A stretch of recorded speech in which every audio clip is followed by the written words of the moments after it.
ಹಿಂದಿಯಾ ತೆಲುಗುವಾ మిక్సా అచ్చా లే తెలుగు కావాలని ఎంతమంది ఉన్నారు ఓకే ఓకే రైట్ హిందీ కావాలని ఎంతమంది ఉన్నారు అబ్బో రెండో లాంగ్వేజ్ లో కూడా మాట్లాడతాం ఓకే फर्स्ट हिंदी में स्टार्ट करते हैं हर वर्ष की बात है इस वर्ष भी श्री रामनवमी शोभ यात्रा इस वर्ष 6 अप्रैल के दिन आ रही है मेरे मित्रों 6 अप्रैल यानी संडे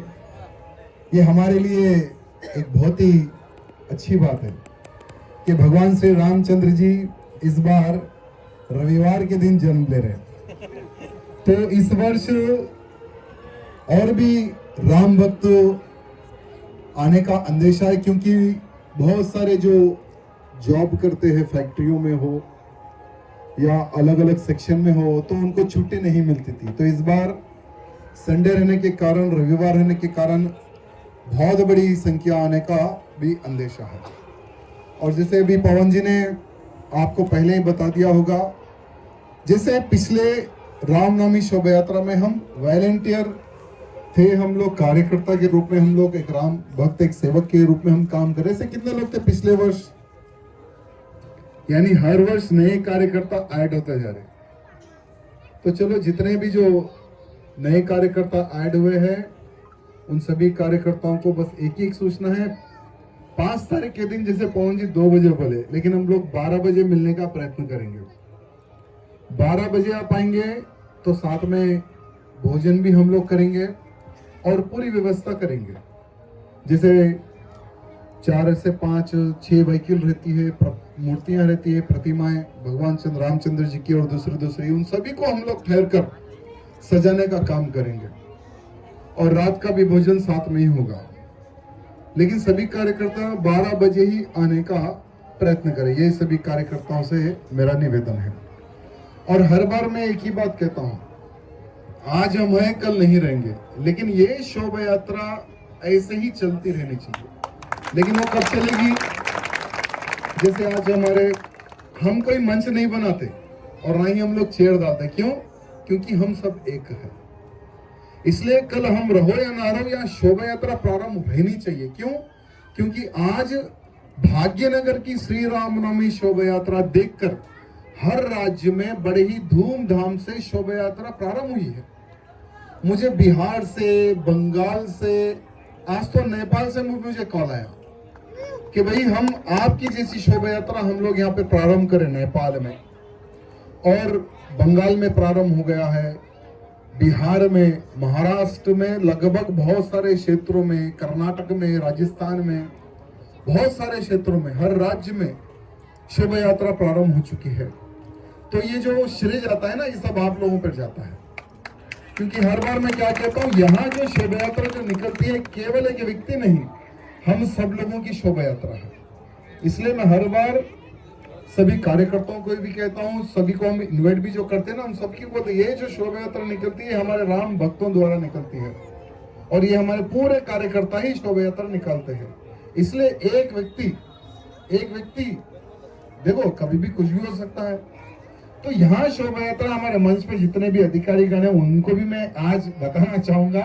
रहो ना रहो कोई नहीं लेकिन ये शोभा यात्रा रहनी चाहिए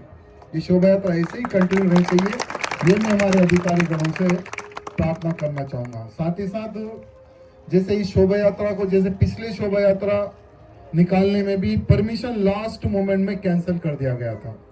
कि भाई इस वर्ष यानी 2024 की जो शोभा यात्रा है रामनवमी की आप नहीं निकाल सकते लास्ट मोमेंट में परमिशन कैंसिल किया गया था तो बड़े ही संघर्ष से लेकिन आप सब लोगों के सहयोग से पिछले वर्ष शोभा यात्रा बड़ी ही धूमधाम से निकली है हमने इस बार यहाँ डिसाइड किया है कि हम लोग परमिशन ही नहीं पूछेंगे इस बार हम परमिशन नहीं पूछेंगे और ना ही कुछ बोलेंगे हम पिछले वर्ष जितने ही धूमधाम से शोभा यात्रा निकाले थे इस वर्ष भी वैसे ही हम लोग धूमधाम से शोभा यात्रा निकालेंगे कुछ दिन पहले पुलिस के हमारे बड़े अधिकारीगण मेरे पास आए वहां पुलिस अधिकारीगण कहने लगे कि अभी डीजे पर प्रतिबंध लगा दिया गया है, कांग्रेस की सरकार आई है और पुलिस के सभी अधिकारीगणों ने मिलकर डीजे पर प्रतिबंध लगा दिया गया है, तो थोड़ा आप भी अगर डीजे नहीं लगाएंगे तो ठीक रहेगा। तो हम उनके अधिकारियों को कहे, हम बोले कि डीजे पर प्रतिबंध किस कानून के तहत आप लोग लगा रहे हैं? तो उन्होंने कहा कि सुप्रीम कोर्ट का कानून है। तो हमने कहा कि ठीक है, चलो सुप्रीम कोर्ट के कानून को हम भी मानते हैं, हम भी आदर करते हैं, लेकिन जो कानून है साउंड पोल्यूशन का, सिर्फ रामनवमी के एक दिन में ही क्या वो प्रॉब्लम आपको आता है? क्या नवरात्रि के यहाँ जो 9 दिन होते हैं, क्या उसी दिन आपको प्रॉब्लम आता है क्या? यानी साल के जो 12 महीने जो 5 टाइम जो हम लोगों की खोपड़ी जो खराब होती है, क्या उससे सुप्रीम कोर्ट के कानून का उल्लंघन क्या नहीं होता है क्या? हमने क्वेश्चन पूछा तो जवाब नहीं आया। उन्होंने कहा कि आप एक बार हमारी विनती सुनिए, आप थोड़ा साउंड के ऊपर ध्यान दीजिए। तो हमने कहा कि साउंड रहेगा,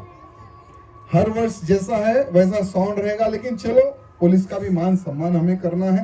तो इस बार हम लोग मिक्सर नहीं लगाएंगे, इस बार हम सीडी प्लेयर पे बजाएंगे, लेकिन हमारे जो गाने रहेंगे उसी टाइप से हमारे गाने बजेंगे और सीडी प्लेयर पे हम लोग इस बार गाने बजाएंगे। तो पुलिस के अधिकारियों को हमने बात कही तो वो लोग हैप्पी से चले गए बेचारे। अब क्या कर सकते हैं, उनके ऊपर भी प्रेशर है, लेकिन इस बार हमें किसी को नाराज करना नहीं है, ना पुलिस को हम नाराज करेंगे और ना ही किसी राम भक्त को हम नाराज करेंगे। बड़ी धूमधाम से इस वर्ष भी शोभा यात्रा निकलेगी, किसी प्रकार की कोई कमी नहीं रहेगी इस शोभा यात्रा में। साथ ही साथ जैसे हमारे लड्डू जी बेगम बाजार का एक इशू बता रहे थे, बेगम बाजार के अलावा दूसरे भी बहुत सारे मंचों को डालने के लिए हमारे पुलिस के अधिकारीगण सताते हैं। वो लोग कहते हैं कि पब्लिक इतनी आ जा रही है, यह मंच के कारण कुछ एक्सीडेंट हो सकता है, कुछ हादसा हो सकता है, इसलिए थोड़ा पीछे मंच डालने के लिए कहिए। पिछले वर्ष भी प्रॉब्लम आया था। तो हमारे पुलिस के अधिकारियों से मेरा निवेदन है कि हमारे कार्यकर्ताओं को पता है कि कहाँ ठहरना है, कहाँ नहीं ठहरना है, तो कृपया करके आप मंचों की सपोर्ट में आप खड़े रहिए, लेकिन हमें किसी को मंच ना डालने दे और मंच को आगे पीछे करने के लिए इस तरह से अगर पुलिस इस बार ना सताएगी तो अच्छा रहेगा। हमारे जो इंटेलिजेंट के जो अधिकारी यहाँ पर बैठे हुए हैं उनसे निवेदन है कि आप वो मैसेज पार किए। वहां पर हमारे कार्यकर्ताओं को ढकला जाता है, तो हमारे पुलिस के अधिकारियों से निवेदन है कि हमारे कार्यकर्ताओं को ढकलने की आवश्यकता नहीं है। हमारे कार्यकर्ताओं को पता है कहाँ पे रुकना है, कहाँ पे आगे बढ़ना है। और जैसे पुलिस के अधिकारियों ने कहा कि जल्द से जल्द शोभा यात्रा को आप आगे निकालना है, तो हम तो तैयार है। हम तो हर वर्ष 11 बजे ही पूरा प्रोग्राम हम लोग रेडी करके रखते हैं, लेकिन बीच में कुछ लोग गाड़ी लगाकर खड़े हो जाते हैं। वो शोभा यात्रा निकलने के बाद में हमारी शोभा यात्रा को पुलिस वाले ही लेट कर देते हैं। तो इस बार हमने कहा कि अगर हमारा रास्ता अगर क्लियर रहेगा तो हम लोग सबसे पहले ही शोभा यात्रा को निकाल देंगे, ऐसा पुलिस के अधिकारियों को भी कहा गया है। लेकिन सबसे अच्छी बात यहाँ है कि आज भगवान श्री रामचंद्र जी के आशीर्वाद से 2010 में यहाँ शोभा यात्रा प्रारंभ हुई थी और लगातार निरंतर शोभा यात्रा बढ़ते जा रही है। यानी भगवान श्री रामचंद्र जी के प्रति भक्ति भावना किस प्रकार से बढ़ रही है, यहाँ आप सब लोग देख रहे हैं। और यही शोभा यात्रा में इस वर्ष जैसे भगवान श्री रामचंद्र जी ने एक अहंकारी रावण का वध करने का एक संकल्प लिया था, वैसे ही इस शोभा यात्रा में जितने भी जो राम भक्त रहेंगे, हम सबको मिलकर एक संकल्प लेना है। पहला संकल्प होगा कि संभाजी नगर में जैसे छत्रपति शिवाजी महाराज तो ऐसे एक शूरवीर थे, अगर शिवाजी ना होते तो आज भारत में कोई हिंदू ना होता। तो ऐसे हमारे छत्रपति शिवाजी महाराज के पुत्र संभाजी महाराज जी को 39 डेज तड़पा कर उनकी निर्मम किस प्रकार से हत्या की गई है, आज पूरा भारत का हिंदू देख चुका है, समझ चुका है छावा मूवी के माध्यम से। और आज हम यही शोभा यात्रा में एक संकल्प लेंगे कि हर वो राम भक्त को, जैसे मैं महाराष्ट्र में भी कह के आया हूं कि हमारे मुख्यमंत्री जी को हमने बोला है, क्योंकि मुख्यमंत्री जी और एकनाथ शिंदे जी डिप्टी मुख्यमंत्री जी ने कहा कि हम औरंगजेब की कब्र को तोड़ेंगे। तो हमने उनको कहा कि सिर्फ तारीख और जगह बता देना, कितने लोग हमने कहा कि सिर्फ तारीख और जगह बता देना, कितने लाख कार्यकर्ता चाहिए, फावड़ा लेकर हम पहुंच जाएंगे। जैसा हमने कहा, तो एक पार्टी का एक एमएलसी, एक कोई की नालायक एक एमएलसी है, उसने कहा कि हमारे महाराष्ट्र के नौजवानों को भड़काने का प्रयत्न ना कर राजा सिंह, अगर खबर उखाड़नी है तो तेरे बेटे को लेकर आ जा फावड़ा लेकर। तो नालायक को पता नहीं है कि अब हमारा बेटा छोटा नहीं बहुत बड़ा हो गया। वो औरंगजेब की भी खबर भी खोदेगा, अगर समय पड़े तो तुम्हारी भी खबर खोद देगा। तो अभी एक माहौल बन चुका है। तो हम इस वर्ष श्री रामनवमी के शुभ अवसर पर एक संकल्प लेंगे कि औरंगजेब की खबर को उखाड़ने का एक संकल्प लेंगे। दूसरा संकल्प रहेगा कि अभी भारत एक गृह युद्ध की ओर बढ़ रहा है, क्योंकि भारत का आप सब लोग वातावरण देख रहे हैं कि अब भारत हमारा हिंदू राष्ट्र की ओर बढ़ रहा है। जब भारत हमारा हिंदू राष्ट्र की ओर बढ़ेगा ना, तो हिंदू राष्ट्र नहीं बनना है। ऐसे बहुत सारे जो औरंगजेब की जो नाजायज औलादे हमारे भारत में जो छुपी हुई है ना, तो हमारे पुराने शहर में भी बहुत सारी औरंगजेब की नाजायज औलादे हैं, जिसमें एक बड़ा ओवैसी छोटा ओवैसी भी आता है। तो ये लोग क्या करेंगे कि हिंदू राष्ट्र ना बने, औरंगजेब की खबर ना खुदे, तो एक माहौल खराब करने का ये लोग प्रयत्न करेंगे। लेकिन जब भी हो, हमें अवसर पड़े तो सभी हिंदुओं को एक मंच पर आकर उन सभी दुष्ट शक्तियों को हमें जवाब देना है जो हमारे आड़े आएगी, या हिंदू राष्ट्र के आड़े हो या औरंगजेब की खबर उखाड़ने में हो। यह संकल्प भी हमें इस वर्ष लेना है। साथ ही साथ एक संकल्प ये भी हमें लेना है कि हर वो हिंदू हफ्ते में एक दिन हमारे धर्म का प्रचार करना है, अपनी बस्ती में हो, अपनी कॉलोनी में हो। क्योंकि देखो मित्रों, सिर्फ एक व्यक्ति कोई भी कार्य नहीं कर सकता।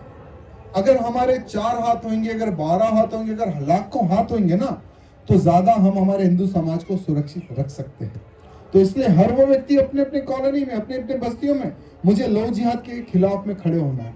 लव जिहाद में किसी मेरी बहन बेटी को शिकार होने नहीं देना है। ये संकल्प अगर लेंगे, हफ्ते में एक दिन अगर हम डोर टू डोर अगर प्रचार करेंगे,